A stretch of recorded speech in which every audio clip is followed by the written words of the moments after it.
Back to the plotting graph explanation. So, okay, now we have the plotting graph COVID function definition, similar with Professor's code that Professor has provided us with. So, okay, as you can see here, for the data sets that needs to be plotted, uh, I used I located the maximum values for each corresponding data sets via Excel, and then I also num points equals to max entry monthly to ensure that the array is within the bounds.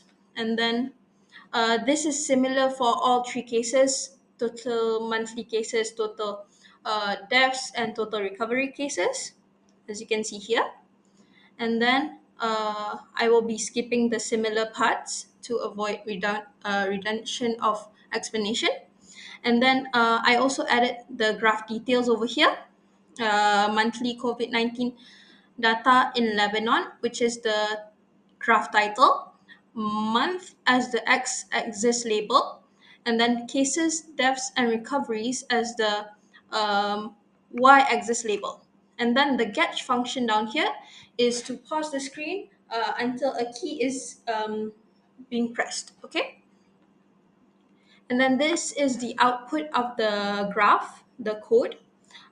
This describes the uh, total monthly cases, total monthly deaths, and total monthly recovered cases as follows. As you can see, at the end of the graphs over here, the almost all of the data becomes zero because data is no longer being updated frequently.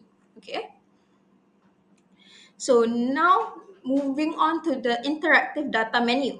So we are asked to create an interactive data menu where users are able to select a specific year and month, and then um, the mortality rate, the fatality rate, uh, and then the recovery rate is calculated and then printed out in an external output file. So what I did first is I declared the integers years and month, and then monthly rate, fatality rate, and recovery rate, I initialized them to zero. And then also the string y and m, which will be used later in the code. So here I provided a welcome message over here, and then I prompted the user to choose what year they want. So they can choose either between 1, 2, 3, 4, and so on. 1, 2, 3, 4. And then cin takes in the year that they have chosen in. And then after that, I asked which month would they want. So users have to enter a number corresponding to the month. Okay. And then over here, um, so that I can extract the correct data, I have to calculate the index first. So what I did is year minus year minus 1 times 12, since we have 12 months of the year, and then plus month month minus 1 also, and then minus 2 because we are excluding January and February of 2020, and then check whether the index is within the range. If not, an error warning will be outputted. Data for that specific year and month is not available, and then we calculate the mortality rate, and then for mortality rate, recovery rate, and fatality rate as shown below. Okay. I used else function to avoid because we want to avoid if else function because we want to avoid division by zero. And then moving on. Okay, and then for aesthetic purposes, I added this switch case and for the year and month to display in the output file. So, for instance, if the user chooses one, and then 2020 will be outputted, and so on. Okay, and then this goes the same for the month over here, and then printing the results in an external output file. So offstream output file text. This is the name of the external output file. And then if this file is actually open, we write to the file the COVID-19 statistics for year, Y and month, and then we write the output file the mortality rate calculated, the recovery rate calculated, and then the case fatality rate calculated, and then we close the file. If the file is not able to be opened, we issue an error warning over here, error in opening file. So this is the example of the output. As you can see, I entered my choice of year and month, and then the program calculated the output for me in an external output file. So moving on to the client main code over here. Uh, so from the I created an object for my class called Lebanon. So Lebanon, and then Lebanon monthly data extraction. I put the data file that I have already cleaned in the function name, and then do as so. And then, okay, moving on to the justifications of results. So as you can see, as I previously mentioned, that the data, according to the graph produced at the end of the data over here, so as the months progress, the data becomes zero. So meaning the cases are no longer updated. So according to worldometer, these two graphs that I obtained from worldometer, um, the cases are no longer being updated, and then it slowly becomes stagnant over here, as you can see via the graphs of total deaths and daily new cases. And then I also plotted the graph via Excel. And then since the range in Excel is much bigger compared to the range used for the y-axis in C++, that's why the plots are more um, smaller in range between each other. Okay, but as we can see at the end, it also shows the data is almost constant or zero because the data is no longer updated. Okay, and then suggestions of improvement of code. So what I suggest is first compacting the switch statements, because I listed one by one because I tend to do errors. So to avoid silly errors like that, I listed it one by one. But you can also do it in one line, and then we can also ensure proper sizing for set W to avoid to have proper spacing between each month, and so that it doesn't look very uh, messy. Okay,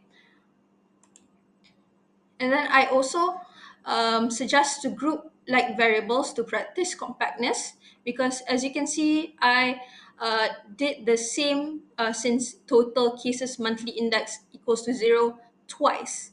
I actually can group this into one function to ensure compactness. So I think that's the end of my presentation. Thank you. Assalamualaikum warahmatullahi wabarakatuh, and a very good evening to whoever is watching this video, especially Professor Nurfadia, who is our SIM3025 Scientific Computing instructor. To begin, let me introduce myself first. My name is Atika Azra binti Anas, and my matrix number is U2101631/2. So I will be presenting my final assessment too. Okay, let's start. This is based on the final assessment one that we did yesterday. Okay, so let's start. First is the data background, or more specifically, where I got my data from. So, so first, as you know, that we are assigned one country each, and we are asked to analyze the data COVID-19 data cases for each country. So I was assigned the country Lebanon, and then I extracted these three specific data sets, which is the monthly total COVID-19 cases, monthly total COVID-19 deaths, monthly total recovered cases. This data is extracted from the website Worldometer, and then I clean this set of data via Excel, which is later saved as a text file. So this is my sample text file over here, which will be later, these data in this text file will be extracted and in through a class program later on. So the first row over here corresponds to the month starting from March 2020 to December 2023, and then we also have the second row corresponds to the total cases, third row corresponds to the total death, fourth row corresponds to the total recovered cases. Okay, so this input file will be used in the program code later on. So let's move on. Now onto the program demonstration.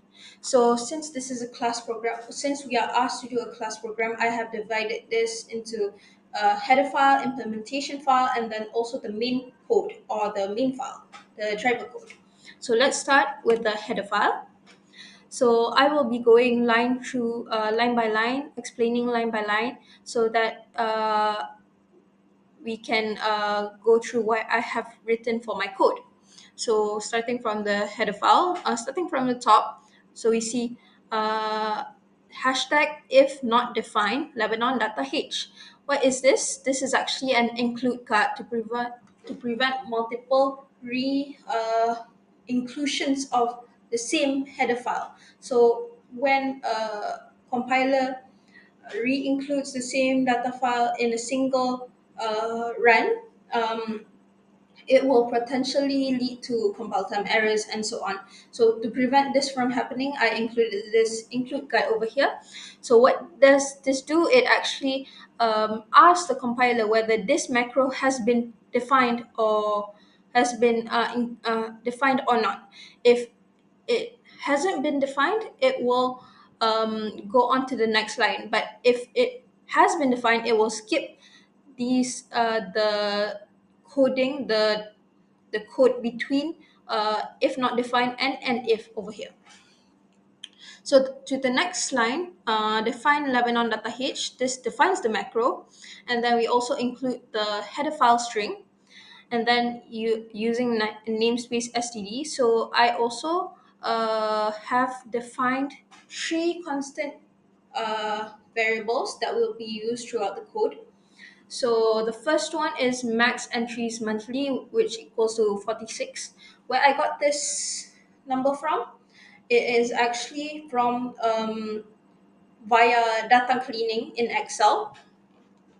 And then I also defined width as 800 as well as height as 600 over here, which this will be used in the graph plotting part of the program. To be specific, these are the width and height of the graphing windows. And then for the class definition, I have a class named COVID data over here.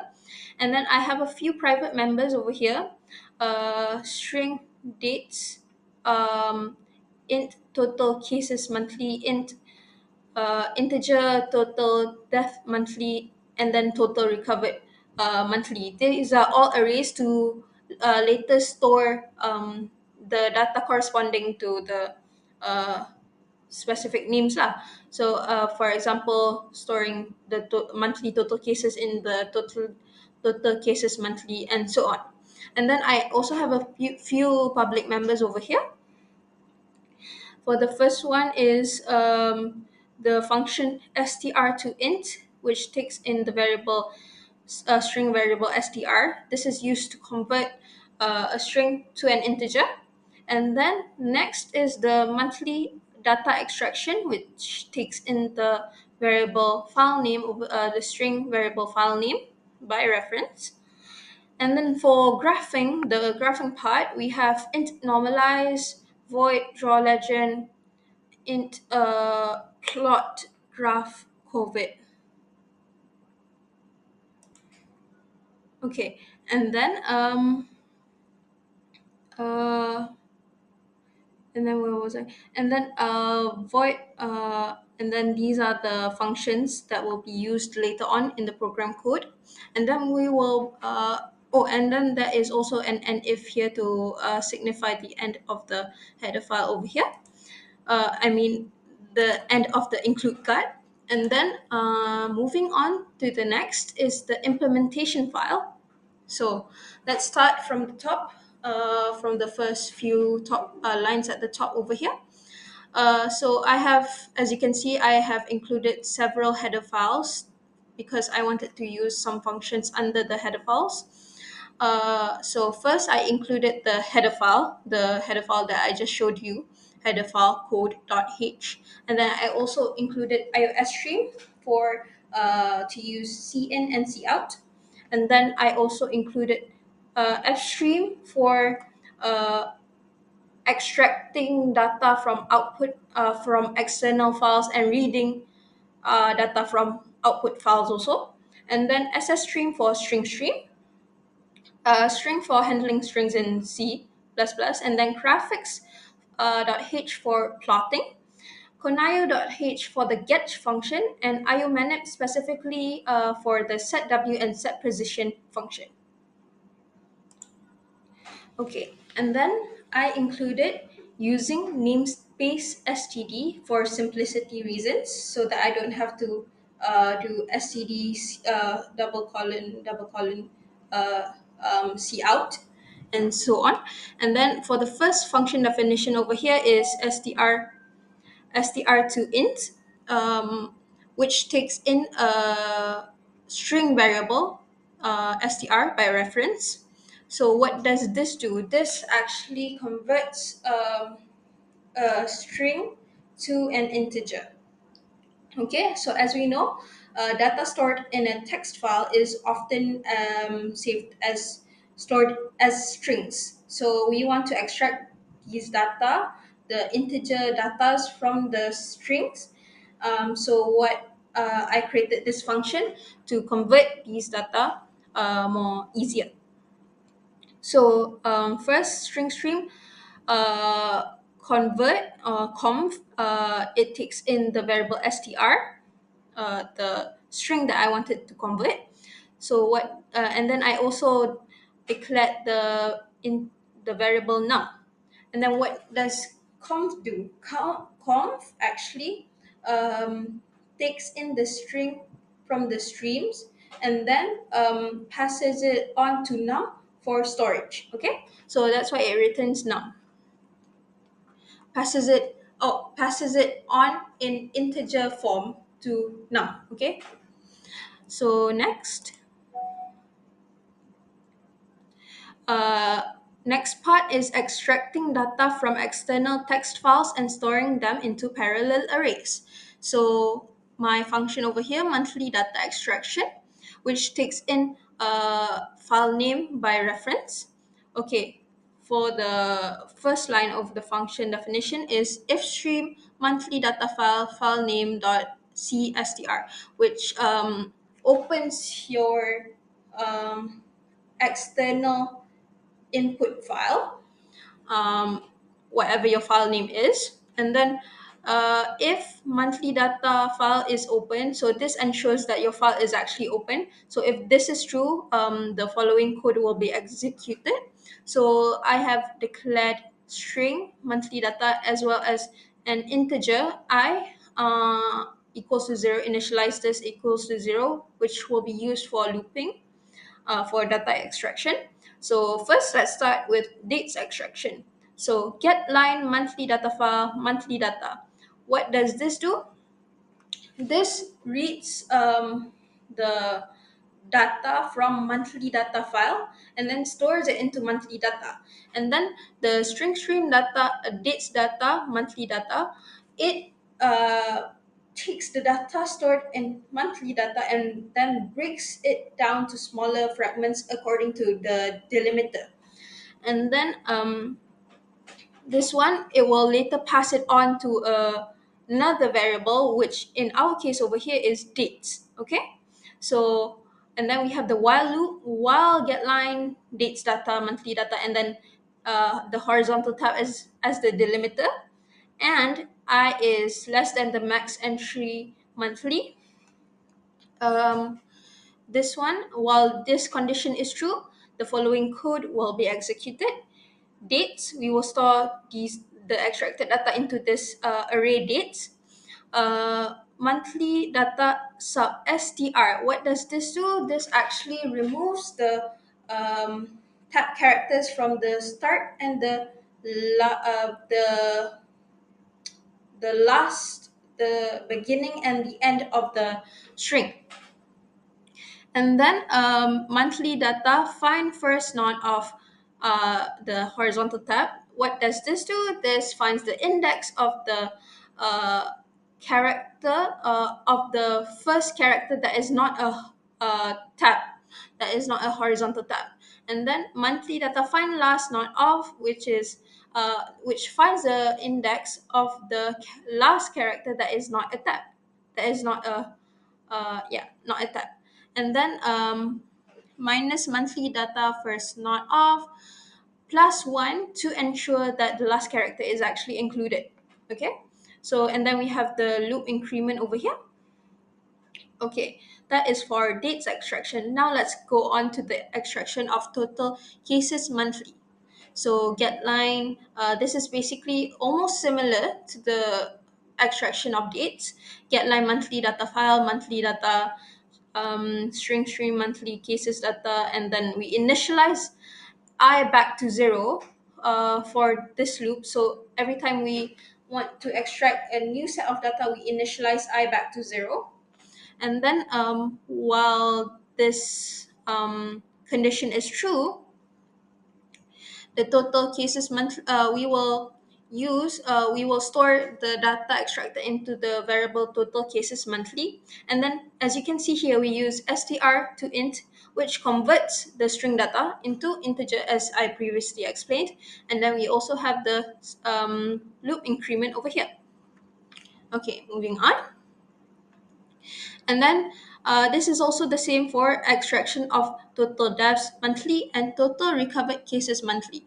But make sure that we also have to initialize I back to zero for every single time, so that the loop flows according to what we actually want the output to be. Okay, and then we also have the else. Oh, so if the file cannot be opened just now, it will go here, else it will return a warning message. So CERR, which outputs error in opening file. So and then we close the monthly data file. Okay, that is for data extraction. Now let's move on to plotting graphs. So we are asked to plot these three data sets in the same graph. So the three data sets is monthly COVID-19 cases, monthly COVID-19 deaths, monthly recovery cases. So first, let's define the function normalize over here. So what does this normalize function do? It takes, since our data ranges a quite big range, this normalize function helps to fit the data into our graphing window. Okay, so that it doesn't go out of bounds and stuff. So normalize float value, float min, it finds a new min. We have to use the new min and new max of this specific set of data, and then it calculates it like that. And then for this one, this part is COVID COVID data draw legend, this one is for us to actually have a legend describing each data set in the graph. So as you can see, set color black, and then set fill style, style, solid fill white, flat fill 550, 60, and black. And then this one is actually for the label for the legends. So this corresponds to the coordinates that this text will actually be displayed. Okay, and then down here, these three, so I have chosen blue for the total monthly cases, yellow to represent the total um, monthly deaths, and green to represent the total recovered cases. So what does this circle do? It actually plots a circle with the radius 10, with the radius 10 over here, beside the legend label to represent each data set. Okay, so moving on. Sorry. Okay.